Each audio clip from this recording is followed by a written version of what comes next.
اعوذ باللہ من الشیطان الرجیم بسم اللہ الرحمن الرحیم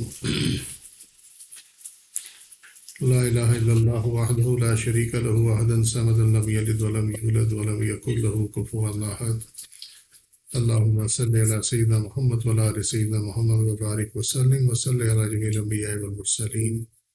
السلام علیکم ورحمۃ اللہ وبرکاتہ۔ پہلے تو کل کا جو درس تھا اس کی ایک چھوٹی سی کریکشن ہے، اس میں لفظ استعمال ہوا تھا مدبر، وہ مدبر ہے، با کے اوپر زبر ہے، ٹھیک ہے، تو وہ ایرنسلی میں اس کو مدبر پڑھتا رہا کیونکہ اردو اور عربی میں ذرا یہ فرق پڑ جاتا ہے۔ اور یہ پکڑا کیسے ہے، میں نے ایک تو یہ تو اللہ کی طرف سے تھا کہ میرے ذہن میں آیا کہ یہ غلط ہو گیا لفظ، دوسرا اس کی دلیل یہ ہے کہ تمہیں بتایا نا محمد تو میم پہ پیش ہو تو تیسرا جو لیٹر ہے وہ یہ ڈیفائن کرتا ہے کہ یہ فاعل ہے، یہ مفعول ہے۔ تو ہم محمد اسی لیے وہاں پہ ہے میم کے اوپر زبر کہ اس میں آپ مفعول ہیں، یعنی آپ کی حمد کی گئی ہے، آپ اس میں آبجیکٹ ہیں، ٹھیک ہے۔ سو مدبر میں بھی یہی ہوا کہ یہ تو آزاد کیا جانا ہے، تو یہ تو آبجیکٹ ہوا نا، مفعول ہوا، لہذا اس پہ یہ زبر آئے گی۔ تو وہ جب میں نے چیک کیا تو واقعی زبر تھی وہیں پہ، ٹھیک ہے۔ تو کبھی کبھی کلیہ یاد کرنے کا فائدہ ہو جاتا ہے، تو اس کو ٹھیک کر لینا، مدبر کر لینا اس کو، ٹھیک ہے۔ اچھا، اب آ جاتے ہیں ہم تفسیر القرآن کی طرف، سورہ النساء آیت نمبر 100، 100 نمبر آیت، اور اس میں مفردات القرآن پہلے مراغمن، یہ را غین میم الرغام خاک کو کہتے ہیں، اور اس سے آیت میں جو مراد لی گئی ہے وہ ہے جائے پناہ، جہاں پہ انسان پناہ لے سکے، ٹھیک ہے۔ یدرک ہو، یہ درک سے ہے، یہ پنجابی والا درک نہیں ہے، ویسے تو اس کا معنی بھی تقریباً قریب قریب یہی نکلتا ہے، لیکن بہرحال دال را کیف ادرک، اور درجن یہ اوپر چڑھنے کے اعتبار سے بولا جاتا ہے، اور ادرک نیچے اترنے کے لحاظ سے، اسی لیے وہ درجہ کہتے ہیں، جب ہم کہتے ہیں نا کہ درجے بلند ہوں گے تو وہ درجن کی وجہ سے ہے، جو یہ لفظ تمہارے سامنے ہے درجن، ٹھیک ہے۔ ادرک نیچے اترنے کے لحاظ سے، اس لیے درجات الجنہ اور درکات النار کا محاورہ استعمال کیا جاتا ہے۔ یہ پتہ نہیں تم لوگ اس کا فائدہ اٹھاتے ہو کہ نہیں اٹھاتے، لیکن میں سمجھتا ہوں کہ پڑھانا چاہیے یہ۔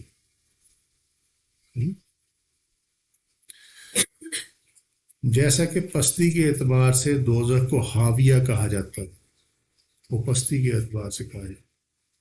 ادرکا کسی چیز کی غائط کو پہچان لینا یا پا لینا، پنجابی کہتے ہیں درک ہی نہیں ہوئی، پتہ ہی نہیں لگا، ٹھیک ہے۔ تو یہ اگر کسی کو نہیں یاد آتا تو اس طرح یاد رکھ لیں، جیسے ادرکا الصبیو، لڑکا بچپن کی آخری حد کو پہنچ گیا، یعنی بالغ ہو گیا۔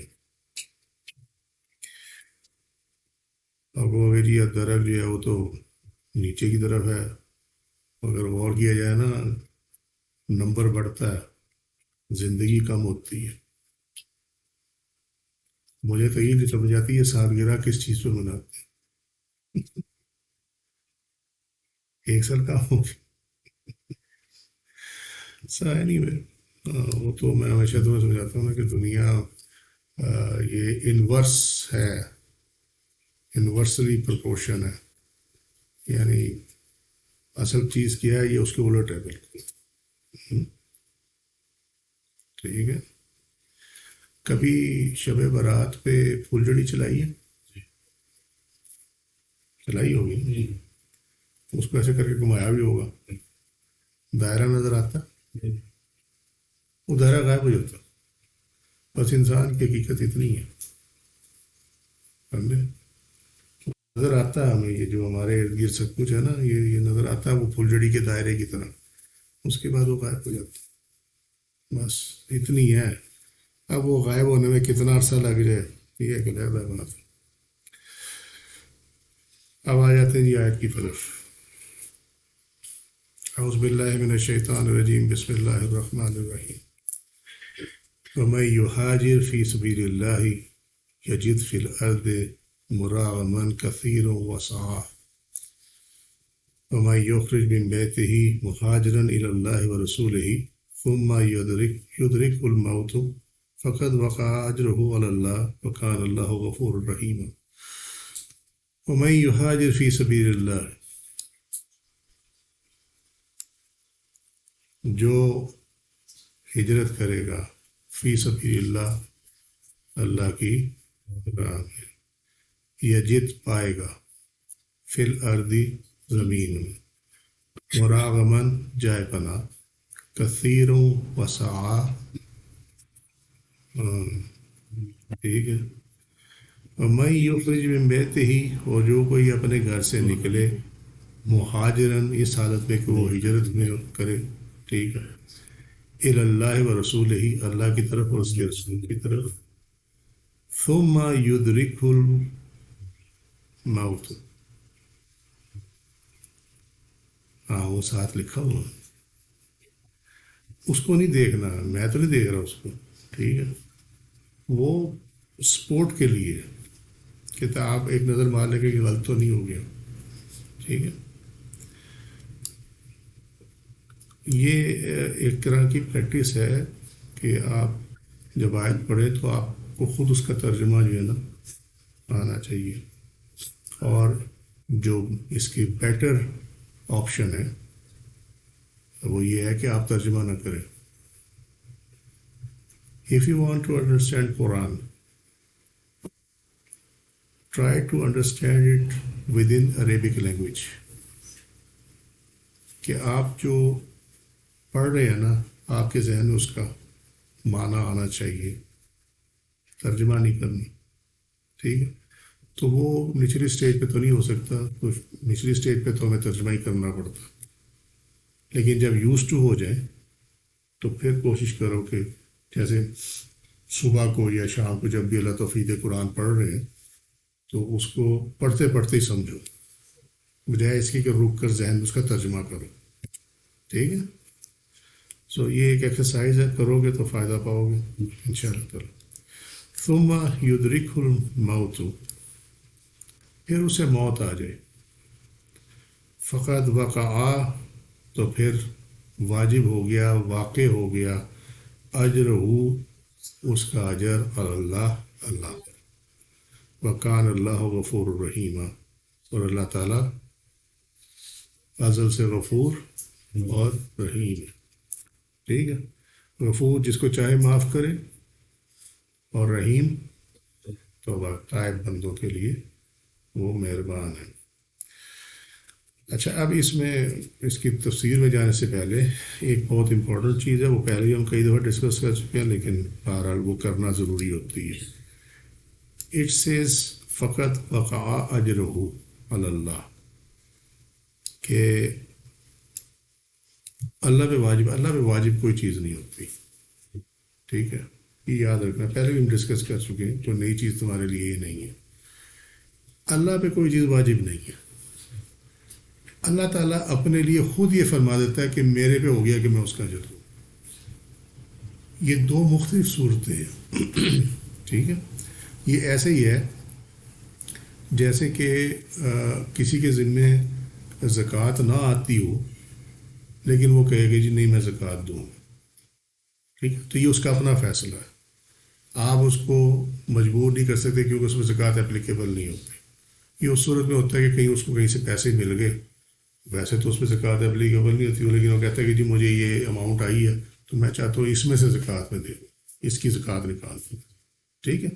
اگر وہ اس کی نہ بھی نکالے زکوٰۃ تو اس سے فرق نہیں، شریعتاً کوئی فرق نہیں پڑتا، لیکن اگر وہ نکالے گا تو اللہ اس کو اجر دے گا اس کو، ٹھیک ہے. سو اسی طریقے سے اللہ تعالیٰ پہ کوئی چیز بھی بائی ہم سیلف واجب نہیں ہوتی، لیکن اللہ تعالیٰ اپنے فضل و کرم کے ساتھ یہ اس کے اندر وعدہ کر دے کہ ٹھیک ہے میں اس کا اجر دوں گا، تو پھر یہ ایک علیحدہ بات. اس کو ہمیشہ یاد رکھنا، یہ عقائد میں آتی ہے یہ چیز. اللہ کا ہے کہ وہ اللہ کا فضل و کرم، اس کی رحمت، ٹھیک ہے نا، وہ عطا کر دو. مطلب اگر آپ یہ کہیں کہ جی مجھے میری نماز کا اجر دیا جائے، میں مولویوں کی نا کئی باتوں سے بڑا اختلاف ہے مجھے، اور وہ اختلاف یہ نہیں ہے کہ وہ مولوی ہیں، وہ اختلاف یہ ہے کہ ان کی کئی چیزوں میں کام علم بھی بہت ظاہر ہے. اگر کوئی تھوڑا بہت بھی علم رکھتا ہے نا تو وہ ان کی چیز سے اختلاف کرے گا. مثلا یہ دعا مانگتے ہیں کہ جی یہ ہم نے نماز ادا کی ہے، اس کی بدولت ہمارے گناہ معاف کر دیں. سو یو نیور نو کہ وہ نماز جو ہے وہ قبول ہوئی یا نہیں ہوئی ہے، اس میں کیا ایسی چیز ہوئی ہے جو کہ ہمیں نہیں معلوم کہ ہم سے یہ گناہ سرزد ہو گیا اس کے اندر. اسی لیے تو استغفار میں سرن اور علانین کہتے ہیں، معلوم اور نامعلوم کہتے ہیں، کہ جو ہمارے علم میں ہے، جو ہمارے علم میں نہیں ہے. استغفار میں یہی کہتے ہیں نا ہم لوگ. سو معلوم نہیں ہوتا، تو لہٰذا وہ جو بخشش و مغفرت ہے نا، اس کو اللہ کے فضل و کرم اور اس کی رحمت پہ چھوڑنا چاہیے، نہ کہ اپنے کسی عمل پہ. یہی پرابلم ہے ہمارا. مولوی ہمیں یہ سکھاتا ہے کہ تم نے یہ کی ہے، مغرب کی نماز پڑھی ہے تو تمہارا جنت میں گھر بن گیا. بھائی مغرب کی نماز پڑھی، پتہ نہیں وہ اس نماز میں کیا ہے، وہ ریاکاری کی نماز ہے، ٹھیک ہے، یا وہ قبضے والی زمین پہ مسجد بنا کے ادا کی گئی ہے تو وہ تو ویسے قبول نہیں ہونی، سمجھے. اور اگر یہ کہا جائے کہ جی وہ اگلی نماز تو وہاں ہوتی ہے تو اس کا مطلب قبول ہو گیا، تو اللہ تعالیٰ نے یہ بھی فرمایا کہ ہم ان کے جو برے اعمال ہیں نا وہ خوشنما کر کے دکھاتے ہیں. وہ بندہ اسی چکر میں پڑا رہتا ہے کہ میں ٹھیک ہوں. یہ کوئی چیز آپ ڈیفینیٹلی نہیں کہہ سکتے ماں سوائے اس کے کہ اللہ ہے. سمجھ آئی نا.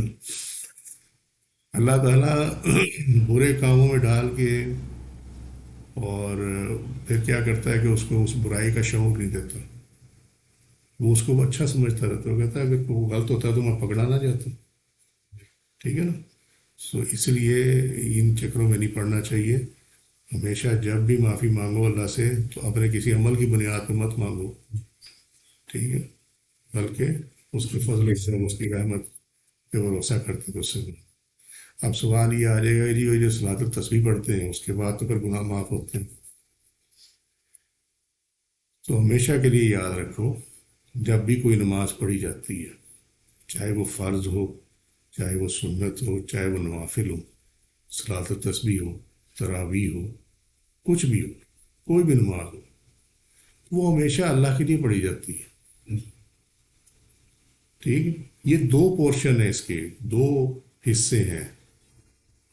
ایک حصہ جو ہے جب تک آپ سلام نہیں پھیرتے تب تک کا حصہ ہے، اور ایک حصہ اس کے بعد کا. ٹھیک ہے.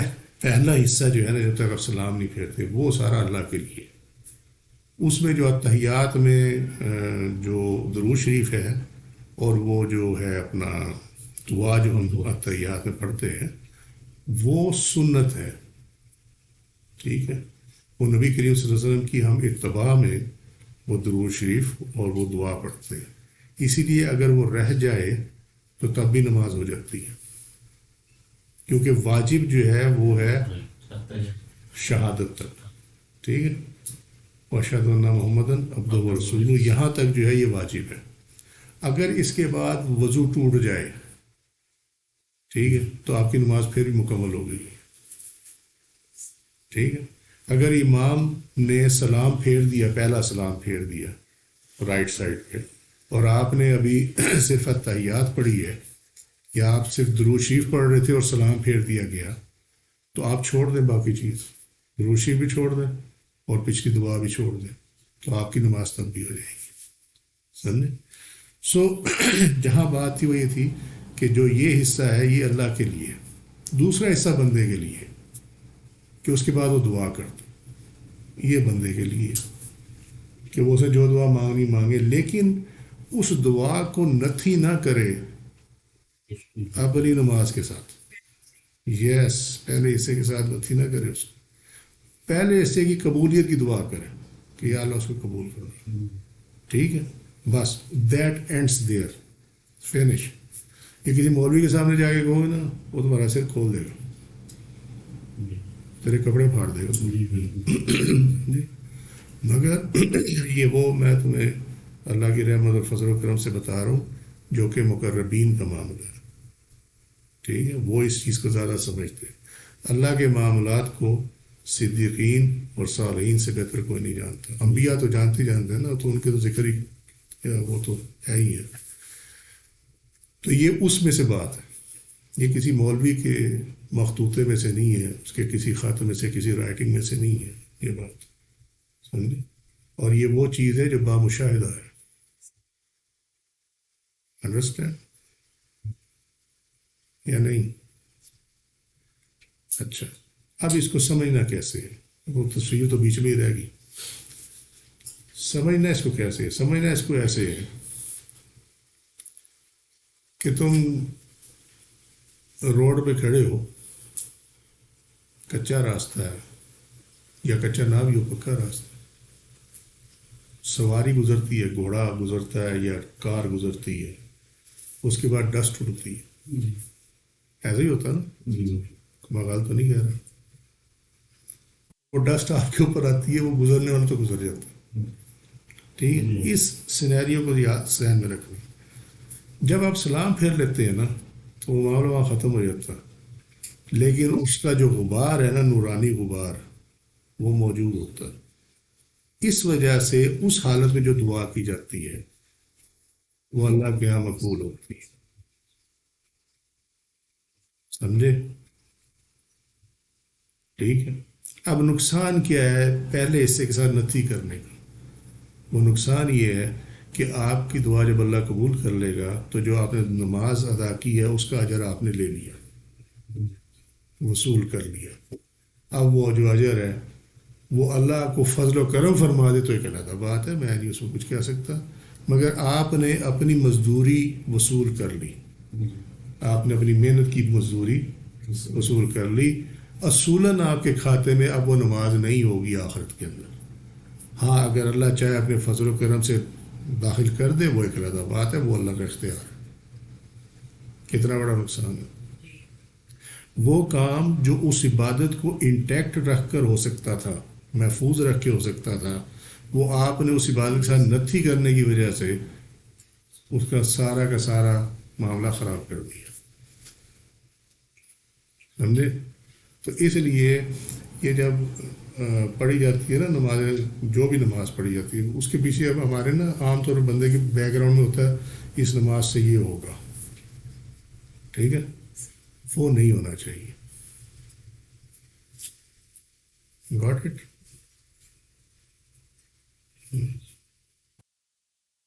ٹھیک ہے. مقربین کے یہی معاملات جو ہے نا یہ ان کو سمجھ میں نہیں آتے. یہ ہر چیز کی مزدوری یہی وصول کرنے کے چکر میں ہے تو اللہ تعالیٰ دے دیتا, اس میں کیا مسئلہ. لیکن تم اس کو علیحدہ علیحدہ کر کے جب رکھو گے تو اللہ کا فضل و کرم بھی پاؤ گے اور آخرت میں جو ہے اپنی عبادت کو بھی موجود پاؤ گے انشاءاللہ تعالیٰ. چلیں, ٹائم ضائع تو نہیں ہوا؟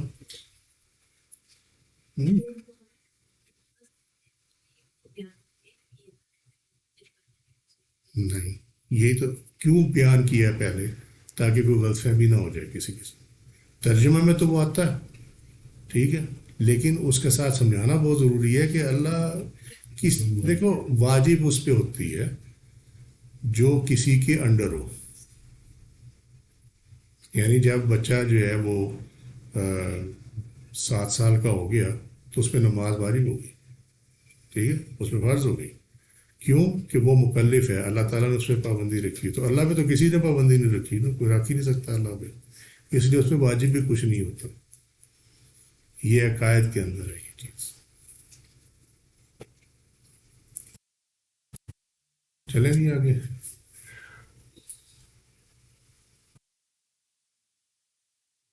صاحبان کی نیند پوری ہوگی تو چلے آگے. اچھا چلو. اس کی شان نزول یہ جو آیت نمبر 100 ہے سورۃ النساء کی, حضرت سعید بن جبیر رضی اللہ عنہ فرماتے ہیں کہ خزاع قبیلہ سے ایک مسلمان مکہ میں تھا اور وہ بیمار ہو گیا. اس کا نام دمرہ بن آیس تھا یا آیس بن دمرہ بن زنبا تھا. اس نے اپنے گھر والوں کو حکم دیا کہ اسے مدینہ پہنچائیں. انہوں نے اسے چارپائی پر اٹھا لیا اور مدینہ کی جانب سفر کر دیا. جب وہ تنعیم مقام پر پہنچے تو یہ آدمی سفر میں ہی فوت ہو گیا. تنعیم مسجد عائشہ ہے جہاں پہ. تو اس وقت یہ آیت کریمہ نازل ہوئی. سنن الکبریٰ امام بیہقی کی حدیث کا نمبر 17761. باقی اس کا جو ریفرنس ہے وہ یہاں موجود ہے. اب آیت میں وَمَن يُهَاجِرْ فِي سَبِيلِ اللَّهِ يَجِدْ فِي الْأَرْضِ مُرَاغَمًا كَثِيرًا. اس کی جو تفسیر ہے وہ یہ ہے کہ جو اللہ کی راہ میں ہجرت کرے گا اس کو زمین پر بہت سے منتقل ہونے کے مقامات ملیں. نیت کرے اللہ تعالیٰ اس کا کوئی نہ کوئی سبب بنا دے گا. اللہ کی زمین اتنی وسیع ہے. یہی پچھلی آیت میں تھا اگر یاد کریں کہ فرشتے ان سے پوچھتے تمہیں کوئی جگہ نہیں ملی تھی دنیا میں ہجرت کرنے کے لیے. ٹھیک. سو یہ ہے وہ چیز. وسع کشادگی یعنی رزق اور زندگی میں آسانی, سینے میں وسعت دین کے حوالے سے, اڈاپٹیبلٹی کے حوالے سے کہ جو انوائرمنٹ جس میں آپ نئے میں جائیں گے اس کو اڈاپٹ کرنے میں, امن خوف کے زوال اور دین کے اظہار میں سہولت سے مراد ہے. یہ اس کشادگی سے جو مراد ہے یہاں پہ وسعات, دیٹ مینس کہ سہولت. وَمَن يُخْرِجْ مِن بَيْتِهِ مُهَاجِرًا إِلَى اللَّهِ وَرَسُولِهِ, اور جو شخص نکلے اپنے گھر سے ہجرت کر کے اللہ کی طرف اس کے رسول کی طرف, یعنی جہاں اللہ تعالیٰ اور اس کے رسول نے جانے کا حکم دیا. نا اب اس میں کویشچن ہی آ جاتا ہے کہ عام آدمی کو کیسے پتہ چلے گا. ٹھیک ہے. اچھا یہ وہ پارٹ ہے جو کہ عام طور پہ نا اس پہ مفسر نکل جاتے ہیں اس کو ٹچ کرتے ہوئے, اس کی طرف رکتے نہیں. میں بتا دیتا ہوں مسئلہ کیا ہے. یہ مسئلہ یہ ہے کہ اگر تو ہونا نبی کے دور میں تو نبی بتائیں گے, جو بھی نبی ہوں گے, آپ پچھلی امتوں میں بھی چلے جائیں تو وقت کے جو بھی نبی ہے علیہ الصلوۃ والسلام وہ بتائیں گے کہ کہاں جانا ہے, اللہ کا حکم کدھر ہے. ان کے بعد اب نبی تو ہے نہیں, اب وہاں آ جاتے ہیں امت آخرہ پہ. ٹھیک ہے. نبی تو ہے نہیں تو پھر نبی کے جو نائب ہیں وہی بتائیں گے نا. ٹھیک ہے. تو نبی کے نائب کو تو تم گالی نکالتے ہو. مسئلہ یہ ہے برا بلا کہتے. اس کے لیے شیخ کی ضرورت ہے. سمجھے. وہ جو پچھلی دفعہ سوال تھا نہیں مرشد, میں نے کہا تھا نا آ رہے مرشد فکر نہیں کرو صبر کرو. ٹھیک ہے. اس کے لیے تو میں رہنما چاہیے. ٹھیک ہے. اور اسی کے لیے سورہ الکاف میں ہے کہ جس کو اللہ گمراہ کرے وہ اس کے لیے کوئی مرشد نہیں ہوتا. سمجھے. کیوں سمجھ نہیں آتی لوگوں کو؟ اس لیے سمجھ نہیں آتی کہ اللہ ہدایت نہیں دینا چاہتا, اس لیے سمجھ نہیں آتی کہ اب ہاں وہی غصے ہوتے ہیں یار ان کو کیا پتہ. فون یہ نہیں دیکھا کرتے, یہ دیکھا کرتے ہیں کہ یہ ان کو ہدایت ہی نہیں ہے تو ان کے لیے بلکہ دعا کیا کرتے ہیں کہ اللہ ان کو ہدایت دے اور انہیں راہبر کی جو اہمیت ہے اس کا احساس ہو. اور راہبر بھی وہ جو اللہ کی طرف لے کے جائے, جنت کی طرف نہ لے کے جائے. وہ جنت کی طرف لے جانا ہے تو مدرسے میں چلے جاؤ, وہ جنت کی طرف لے کے جاتے ہیں. سمجھے. راہبر وہ جو اللہ کی طرف لے کے جائے. کیونکہ اگر اللہ نہ چاہے تو ایک مدرسہ چھوڑ 10 مدرسے میں تعلیم حاصل کر لو, جنت نہیں ملنے والی. سمجھ میں آ رہی ہے بات؟ کیوں؟ واجب اللہ پہ کچھ نہیں ہے. That's it. وہ سرکار انہوں نے ذرا اسٹائل دیا نا کمال ایرانی والا.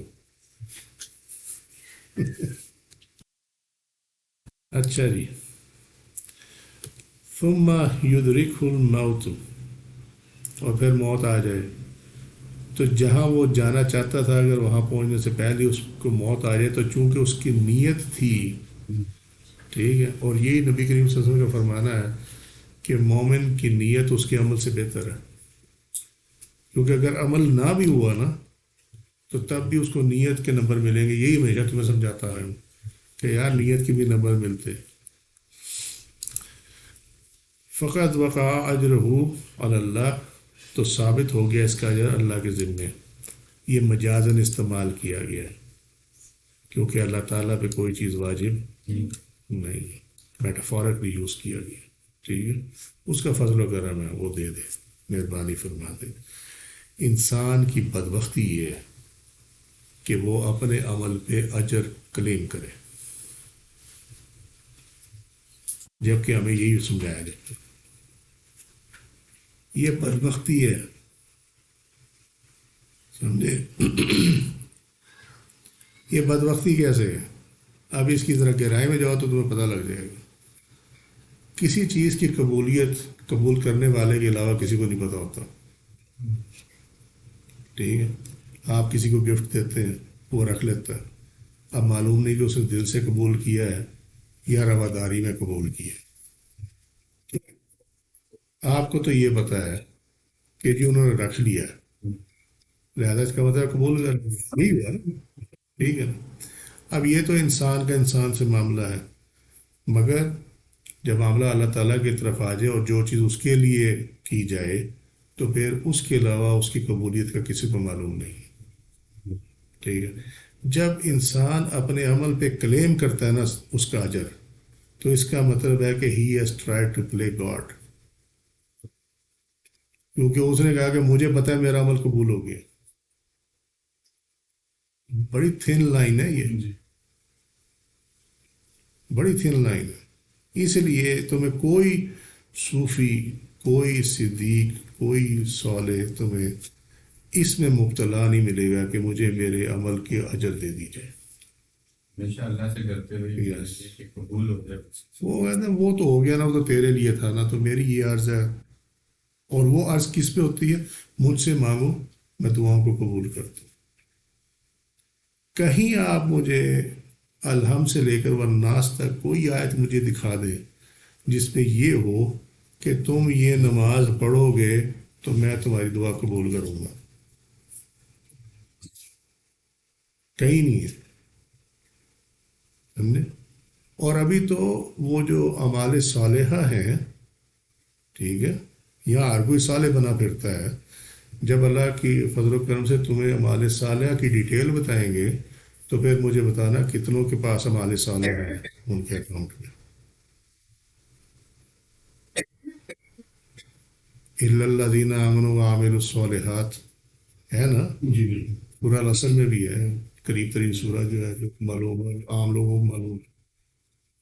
تو ایمان اور اعمال صالحہ، ٹھیک ہے، ایمان تو لے آتے ہیں، اور اعمال صالحہ جو ہے، چلو میں تمہیں مختصر یہ ایک لائن میں بتا دیتا ہوں۔ اعمال صالحہ اخلاص کے بغیر نہیں ہوتا۔ عمل جو بظاہر تو نیک ہو لیکن وہ اخلاص اس کے اندر موجود نہ ہو، وہ اعمال صالحہ نہیں ہوتا۔ وہ نیک عمل تو کہلائے گا اپنی ظاہری صورت میں، لیکن آپ اس کو صالح عمل نہیں کہہ سکتے۔ اور قرآن میں جب بھی اعمال کا ذکر آیا، اعمال صالحہ آیا۔ اور سورہ الکاف کی آخری آیت میں ذرا چلے جاؤ، وہاں پہ اگر آپ کو اعمال صالح کا سمجھ میں آ گئی ہے نا تو وہ آیت آپ کو اتنی کلیئر سمجھ آئے گی کہ یو ول انجوائے اٹ۔ جو اللہ سے ملاقات کا ارادہ رکھتا ہے اسے چاہیے کہ اعمال صالحہ کرے۔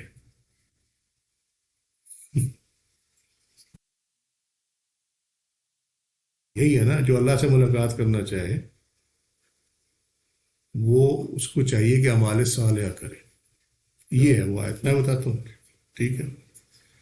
اب ملاقات ایک تو ڈیفینیٹ ملاقات ہے جو کہ ڈیتھ کے بعد ہے، تو اس کی طرف تو یہ اشارہ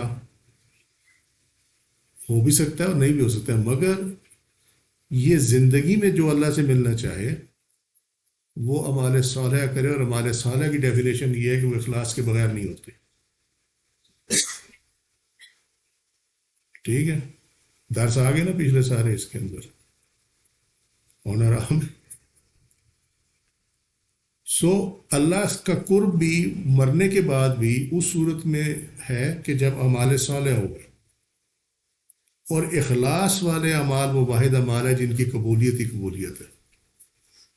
اور یہ آیات ہمیں اسی طرف لے کے جاتی ہیں کہ اعمال صالحہ کی قبولیت ہے، اور وہ قبولیت کس کی ہے کہ جو اخلاص والے ہوں، اسی کو اعمال صالحہ کہتے ہیں۔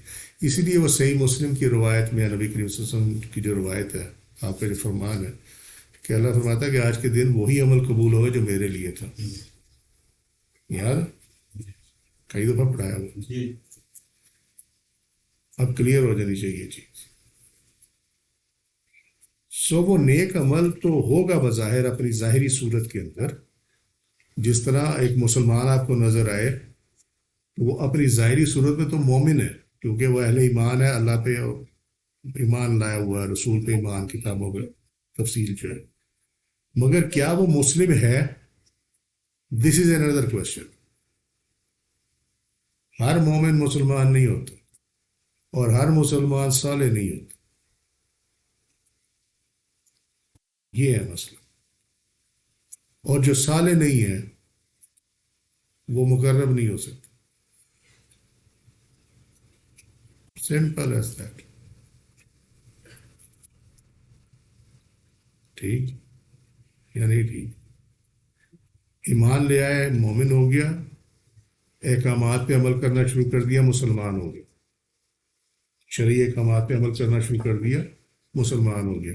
مگر وہ جو عمل کرنا شروع کیا، اگر اس میں اخلاص ہے تو صالح ہو گیا، اگر اخلاص نہیں ہے تو مسلمان تک رک گیا، بات ختم ہو گئی. ٹھیک ہے، پھر اللہ تعالیٰ اس کا حساب کتاب کرے گا. لیکن جو صالح کے دائرے میں داخل ہو گیا، پھر وہاں چونکہ تمام اعمال ہی اللہ کے لیے ہیں تو پھر اللہ تعالیٰ اس پہ ہمیشہ فضل و کرم کرے. ٹھیک ہے. یہ اب اس کی لائٹ میں اگر قرآن کی آیات کو دیکھو تو تمہیں سمجھ آ جائے گی کہ اللہ نے وعدہ مغفرت کا، وعدہ نعمتوں کا کس سے کیا ہوا. تو تمہیں ہمیشہ یہ تو سمجھاتا ہوں کہ یہ سارے ٹپتے ہیں، وہ جی جماعت اہل سنت، وہ جی اہل تشیع، اہل حدیث، فلانا یہ وہ فلانا. ہم ہیں جی وہ جماعت ناجیہ جو ہے، فرقہ ناجیہ کہ جس کو نجات دی گئی ہے. وہ فرقہ، وہ ناجیہ وہی ہے جو سورۃ النساء میں ہے، انبیاء، صدیقین، شہداء، صالحین. یہ فرقہ ناجیہ ہے. سمجھے؟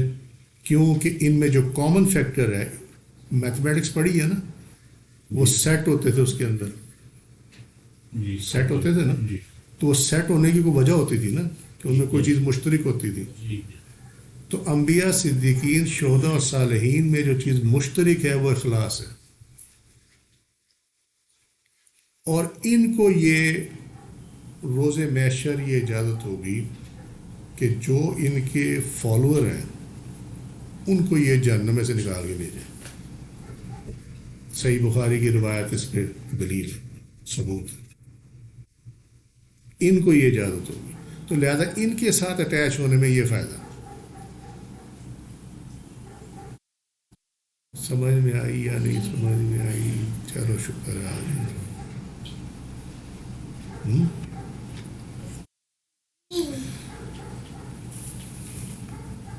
آگے چلیں. کتنے بجے بھائی؟ اپنا فضل و کرم کر دے.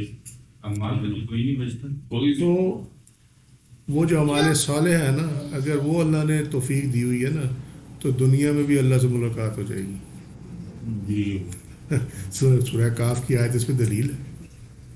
ٹھیک یا نہیں؟ اور بعد میں تو ہوگی انشاءاللہ تعالی. ہم تب بھی انشاءاللہ تعالیٰ کا لفظ استعمال پہ بھی اللہ چاہے گا. ٹھیک ہے. علماء نے کہا، اب یہ علماء نا اپنے آپ کو بیچ میں گھساتے ہیں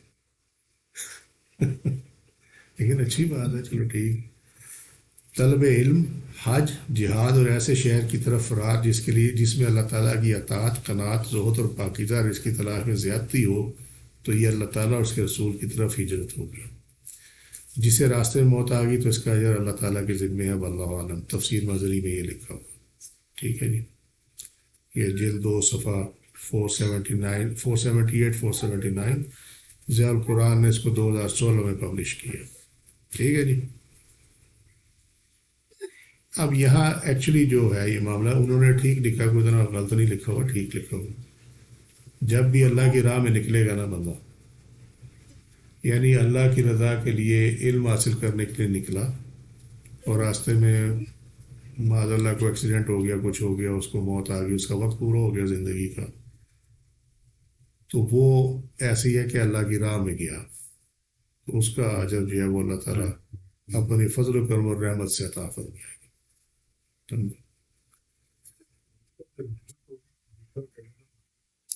تو وہ تو وہاں تو وہ نہیں ہے نا، لوگ وہاں اللہ کے لیے تھوڑی جاتے ہیں، دنیا کے لیے وہ تو وہاں ڈالر کمانے جاتے ہیں، یار وہاں سہولت ہو جائے گی، بچوں کی زندگی اچھی بن جائے گی، ٹھیک ہے، جب وہ بچے تھوڑے سے بڑے ہوتے ہیں اس کے بعد وہ بابے ڈھونڈتے پھرتے ہیں جو ان کو راہ راست پہ لے آئے، سمجھے؟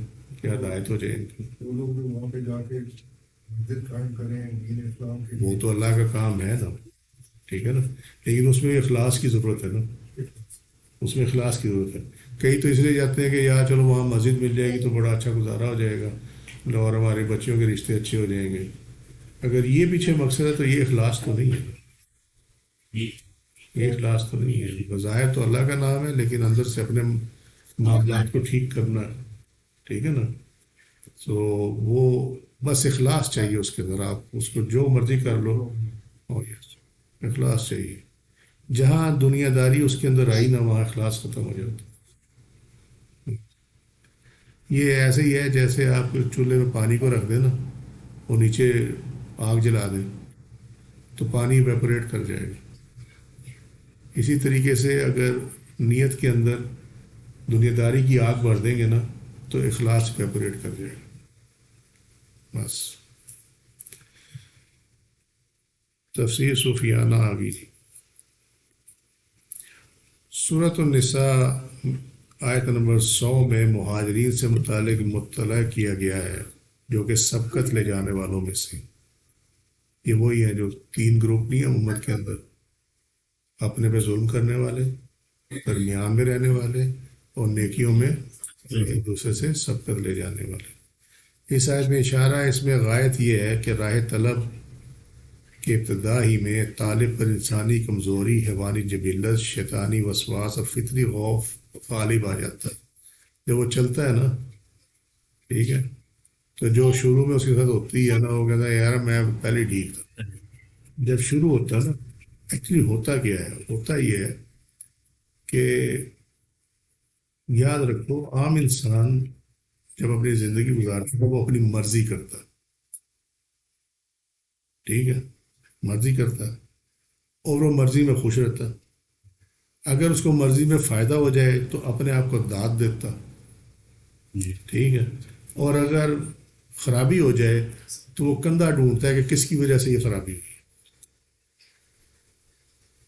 اکثریت یہ نہیں کہتی میں نے غلط فیصلہ کیا، اکثریت کہتی یا اچھا فلانے کی وجہ سے یہ ہو گیا، ٹھیک ہے، میں یوں کرتا تو ایسے ہو جاتا ہے، ایسے نہ ہوتا تو ایسے ہو، ٹھیک ہے۔ لیکن جب رائے سلوک پہ چلتے ہیں نا، وہاں مرضی کو توڑا جاتا، اپنی جو مرضی ہے نا اس کو توڑا جاتا، وہاں ہر وہ کام ہوگا جو آپ کی مرضی کے خلاف ہوگا، ہو گیا نا کام۔ مثال کے طور پہ آپ چاہیں میری عزت ہو اور ساتھ ایسی بے عزتی ہوگی نا، یاد کرو گے، سمجھے، ایسی ملامت ہوگی کہ یاد کرو گے، ٹھیک ہے، آپ چاہتے ہیں یار خوشحالی ہو، میرا وقت سکون سے گزرے، ایسی تنگی آئے گی نا کہ لگ پتہ جائے گا، کیونکہ مرضی تھی نا، مرضی تھی اور خواہش تھی کہ میرے پاس اتنا ہو کہ میرا گزارا ٹھیک ہو۔ بعض لوگ یہ شرط لگا دیتے ہیں وہ جی میرے پاس اتنا ہوگا نا، پیچھے اتنا پڑا ہوگا، پھر میں اللہ کا کام کروں گا بے فکر ہو کے، ٹھیک ہے، تو وہ کبھی نہیں، وہ 9 من تیل کبھی نہیں ہوتا جو رادھا ناچے، سمجھے۔ سو وہ جو یہ جو ہے نا، یہ یہاں پہ انسان کی کمزوری آڑے آتی ہے، وہ بھاگ جاتے ہیں، وہ کہتے ہیں یار ہم پہلے ٹھیک تھے۔ اس لیے جو جینون شیخ ہے نا، ان کے پاس ٹکنا بہت مشکل کام ہوتا ہے، یہی تو اصل چیز ہے۔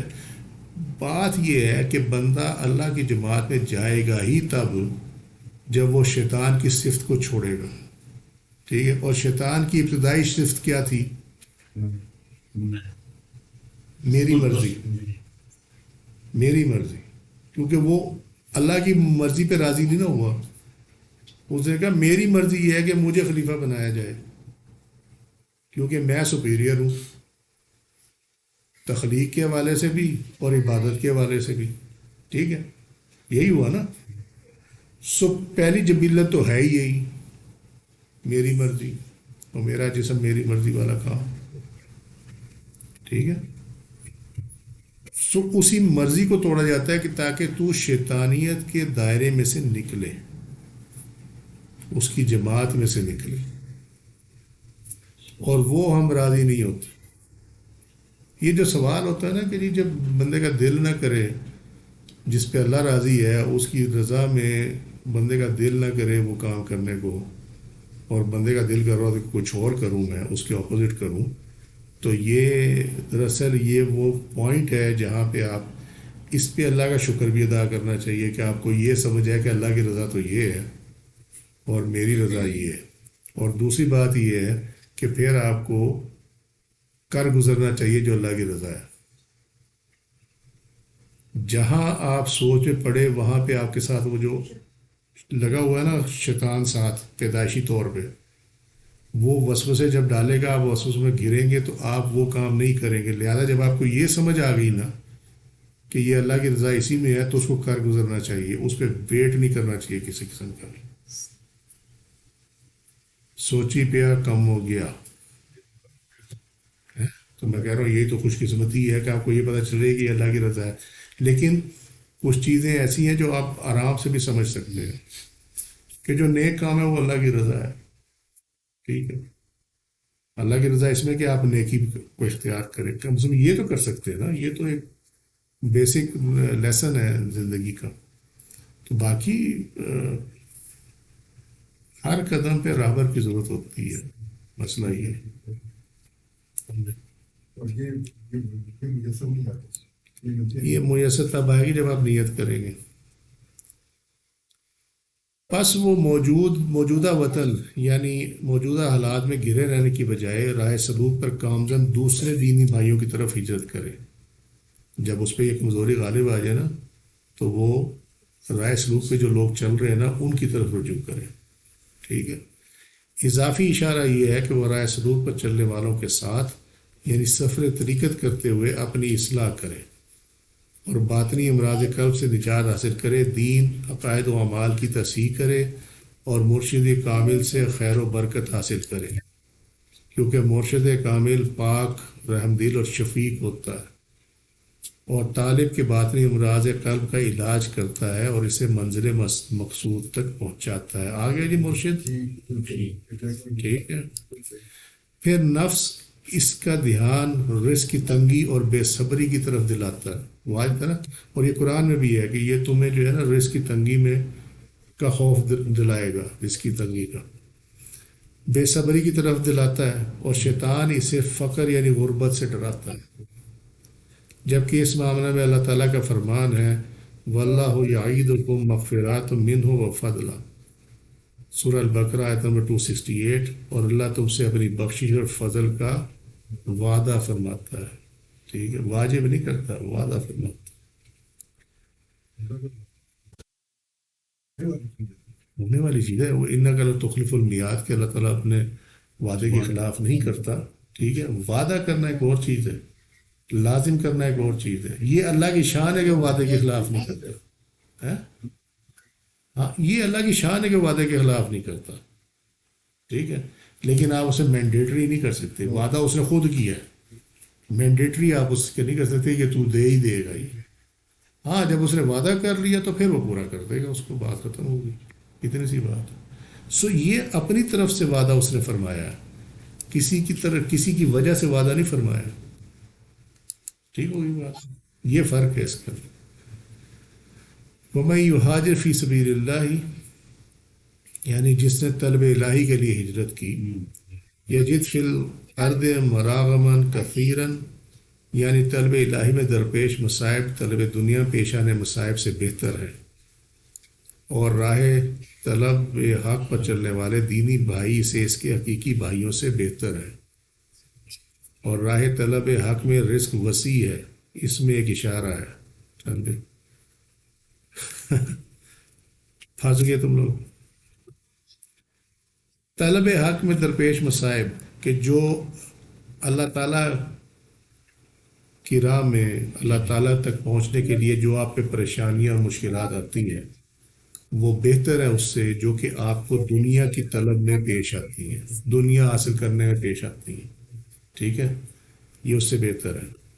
اور راہ طلب پہ جو آپ کے دینی بھائی ہیں، بس سن لو میں تم لوگ جو ایک دوسرے کی ٹانگیں کھینچتے رہتے تھے. ہاں، وہ جو مریدین ہیں وہ آپس میں حقیقی بھائیوں سے بہتر ہیں. اور راہ طلب میں رزق وسیع ہے. آج تک تم نے نہیں سنا ہوگا کوئی ولی اللہ بھوک سے مر گیا، بھوکا مر گیا ہے. وہ اپنے لیے خود کرتے ہیں. وہ اللہ کی طرف سے یہ نہیں ہوتا کہ اللہ نے کوئی رزق تنگ کر دیا. بانٹتے ہی نہیں. وہ اپنے لیے کرتے ہیں کہ میں نے فاقہ کرنا ہے، میں نے اس طرح فکر اختیار کرنا ہے. یہ ان کی آپشن ہے اپنی. ٹھیک ہے، لیکن رزق تنگ نہیں ہوتا، وہ ملتا رہتا ہے. وہ جس طرح بھی ملے ملتا رہتا ہے، کوئی مسئلہ نہیں ہوتا اس کے اندر. مسئلہ صرف یہ ہے کہ آپ اللہ کو رازق مانتے ہوئے اس پہ بھروسہ کرتے ہوئے اس کی راہ پہ چلتے رہیں. اللہ تعالیٰ آپ کا رازق بھی ہے اور آپ کا جو ہے مالک بھی ہے، آپ کی ہر چیز کا، آپ کا حافظ بھی ہے، حفیظ بھی ہے، آپ کی ہر چیز کا وہ خیال کرتا ہے. وہ کرے گا. بندہ جو ہے ان فکروں سے آزاد ہو کے اللہ کی طرف مرکوز ہو جاتا ہے. لیکن اس کے لیے بڑا دل گردہ چاہیے، کیونکہ ہمارے ساتھ تھے وہ آیت سنا دیتے ہیں انسان کو وہی ملا جس کی اس نے کوشش کی. اور یہ ہاتھ پاؤں تو مارنے ہیں نا، وہ ہاتھ پاؤں مارنے ہیں، بالکل مارنے ہیں، لیکن وہاں مارنے ہیں جہاں اللہ کی رضا ہو. سمجھے؟ سمجھ میں آئی بات؟ وہ کہتے ہیں نہ